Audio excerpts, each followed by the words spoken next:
Hello बच्चों, कैसे हैं आप। मैं प्रज्ञा एक बार फिर से आपके साथ जुड़ी हूँ डिफरेंशिएशन के टॉपिक को लेके एनसीईआरटी सॉल्यूशन के साथ 5.2 का क्वेश्चन नंबर 5। ओके, इससे पहले की क्वेश्चंस की वीडियो पढ़ी है, आप जा करके जिन्होंने नहीं देखा है जल्दी से देख लीजिए। ठीक है, अब आता है यहाँ पे हमें एक सम दिया है sin ax plus B cos cx plus D. चलते हैं इसका डिफरेंशिएट करते हैं डिवाइडिंग मेथड से। देखिए वैसे तो sin अपॉन cos tan होता है, लेकिन इनके थीटा अलग होने की वजह से इसे tan नहीं बना पा रहे हैं। तो F1 इज मतलब कि अगर हम डिवाइडिंग रूल लगाएं तो कैसे होता है, नीचे डिनोमिनेटर लिखते हैं इसका स्क्वायर, फिर डिनोमिनेटर को बाहर, फिर ddx होता है आपका न्यूमरेटर का, फिर माइनस न्यूमरेटर बाहर, फिर ddx होता है आपका डिनोमिनेटर का। ठीक है, इसी तरीके से ये आपका न्यूमरेटर है f1 फंक्शन और ये आपका डिनोमिनेटर है f2 फंक्शन। ठीक है, तो डिफरेंशिएट करते हैं हम इसका, y के इक्वल में इक्वेशन को लेट कर लीजिए। ठीक है, तो cos, ठीक, यहाँ पे स्क्वायर लग दिया, देखिए डिनोमिनेटर में स्क्वायर लगता है, डिनोमिनेटर को बाहर करिए ऊपर। ठीक है, ddx करिए न्यूमरेटर का ax plus B minus sine ax plus B, और डिफरेंशिएट करेंगे हम अपने डिनोमिनेटर का मतलब सेकेंड फंक्शन का cx प्लस डी। ठीक है, इस तरीके से तो बहुत इजी है। चलते जल्दी से cos का तो करना नहीं है डिफरेंशिएट, cos को ऐसे ही लिख दीजिए। ठीक है, साइन का डिफरेंशिएट करेंगे तो क्या आएगा, cos आएगा ax प्लस बी। अब ax प्लस बी का जब हम डिफरेंशिएट करेंगे तो देखिए ये तो कांस्टेंट है, 0 हो जाएगा, और ax का करेंगे तो क्या आएगा, a आएगा। ठीक है, इतना आपको आना चाहिए भाई, इतना सारा डिफरेंशिएशन पढ़ चुके हैं। ठीक, अब cos का करेंगे तो क्या आएगा, माइनस का साइन आएगा, क्या आएगा, माइनस का साइन आएगा।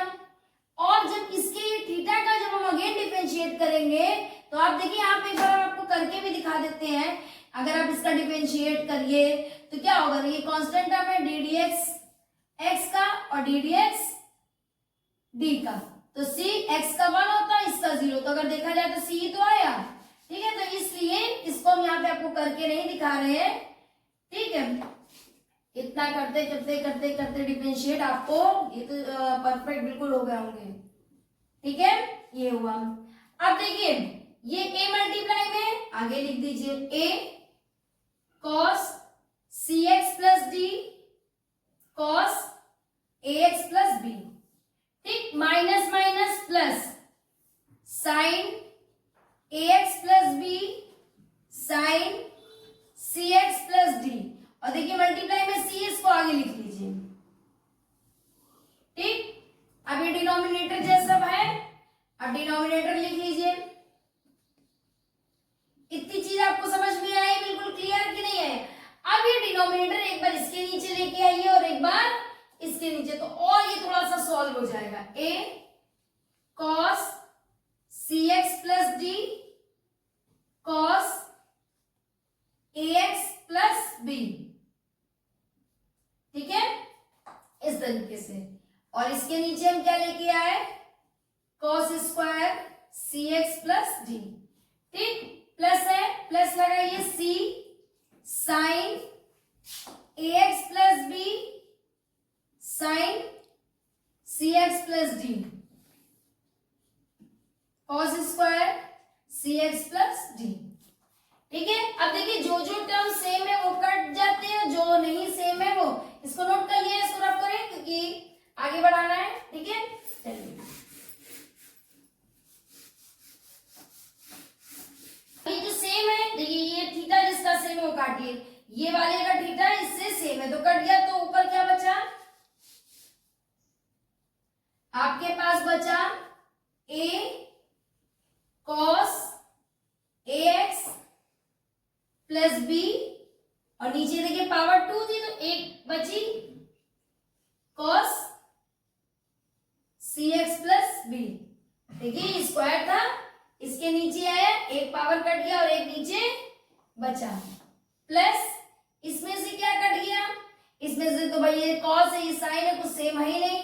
तो देखिए साइन वाला जो थीटा है, जो कॉस वाला थीटा, अगर कॉस को हम दो पार्ट में करें तो एक तो इस साइड आ जाएगा और एक पार्ट हमारा उस साइड चला जाएगा। अगर मैं इसको दो पार्ट में करूं तो एक बार मैं लिख सकती हूँ सी साइन ax प्लस बी के अपॉन में एक बार मैं लिख दूं एक कॉस को सी एक्स प्लस डी और मल्टीप्लाई दूसरे पार्ट को साइन। ये तो देखिए एडजस्टमेंट है, जैसा आप इसको कर सकते हैं, ठीक है। कॉस के एक पार्ट स्क्वायर में था, ठीक है। देखिए यहाँ प्लस माइनस से अलग हुआ था तो अलग अलग पूरा पूरा चला गया, यहाँ तो मल्टीप्लाई में था। एक बार ये इसलिए करा जिसमें कि ये जिनके थीटा सेम हो उनसे कुछ वैल्यू बन जाए, ठीक है। ये यहाँ पे सी है, sorry C x plus D. अब देखिए ये थीटा सेम हो गया कि नहीं हो गया, ठीक है। A cos a x plus b cos c x plus b plus ये आपका ऐसे ही रह गया sine a x plus b upon cos c x plus d. ये टेन बन गया कि नहीं, देखिए sine upon cos same theta से tan c x plus d. आप चाहे तो भी और भी यहाँ पे कर सकते हैं एडजस्टमेंट, अगर आप चाहे तो। देखिए एक कॉस थीटा ऐसे लिख दीजिए।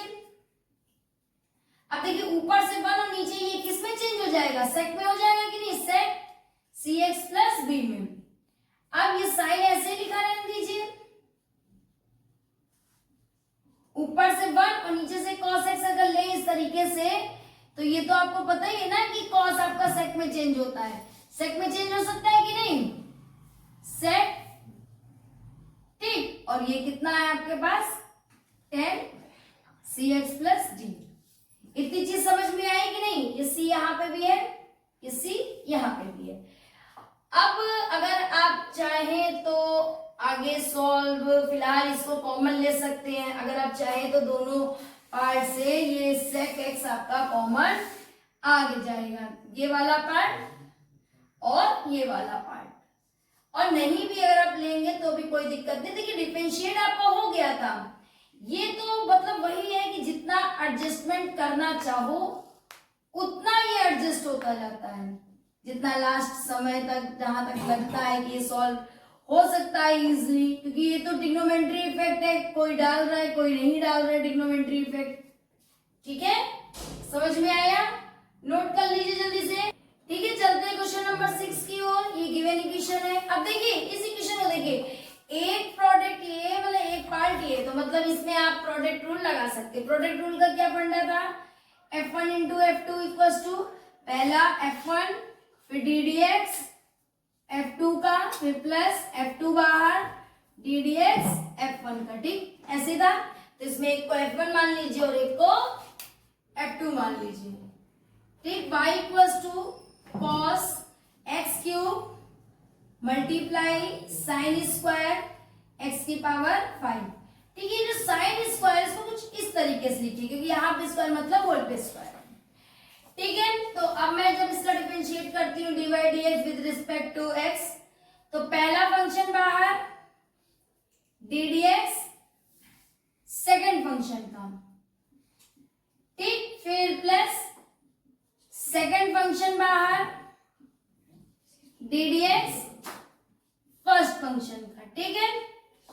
तो अब देखिए cos x क्यूब, अब देखिए इस फंक्शन अगर ये पहले x की पावर 2 के अकॉर्डिंग करा तो 2 और अंदर वाला ऐसे, क्योंकि अंदर वाला हमने x लटके, क्योंकि 2 बाहर आ गया, ऊपर 2 माइनस x की पावर n का अगर करते हैं तो कैसे आएगा, 2 बाहर आ जाएगा, ठीक। अब ये जो अंदर पार्ट है इसका ddx करिए, ddx साइन 5 प्लस यहाँ पे साइन 5x की पावर 2 बाहर।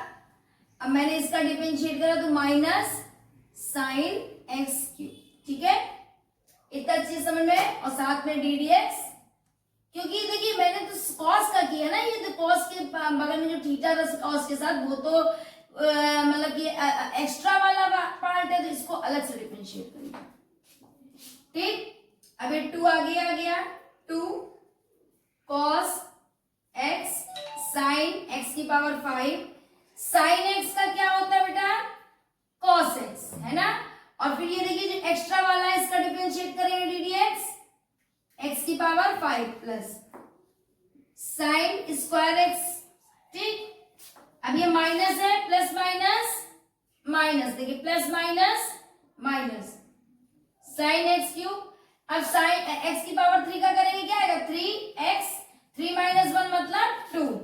ठीक है, एक बात देखिए यहाँ पे डिफरेंशिएटेड 2 cos साइन x की पावर 5 cos x की पावर 5 और x की पावर 5 का करेंगे तो 5x की पावर 4 माइनस साइन स्क्वायर। ठीक है, ये कुछ इस तरीके से लिखा। अब ये पूरा लिख लिया है, अब इसको क्या करिए, एडजस्ट करके अच्छे से वे पे लिख दीजिए। 5 2 जा 10 x की power 4 cos x cube sign x की पावर 5 cos x की पावर 5 माइनस, अब यहां पे देखिए 3 आगे आ जाएगा 3x स्क्वायर। ठीक, साइन स्क्वायर x की पावर 5 साइन x की पावर 3। हो गया कि नहीं हो गया, खुद देखिए। आपने प्रोडक्ट लिया, मैंने प्रोडक्ट में इसको लगाया, यहां पे बस समझना ये मैंने बीच में देखिए चेन रूल लगाया, क्योंकि साइन की पावर पहले देखिए हमें क्या पता साइन है, तो पहले ब्रैकेट के ऊपर का हिस्सा देखेंगे। तो ब्रैकेट के ऊपर के हिस्से से जब करा तो x की पावर हमको मिली, x की पावर जब हमने सॉल्व कर ली, पावर को मतलब डिफरेंशिएट कर फिर अंदर गए, अंदर मिला मुझे साइन और x की पावर 5, तो साइन x का मैंने करा cos आया। फिर अगेन देखिए मैंने x की पावर, क्योंकि मुझे थीटा नहीं मिला पूरा जो मुझे थीटा चाहिए था, थीटा मुझे मिला x की पावर 5, तो मैंने अगेन देखिए x की power 5। Step by step chain rule जैसे ही बढ़ता जाता है टर्म आप करते जाते हैं। कोई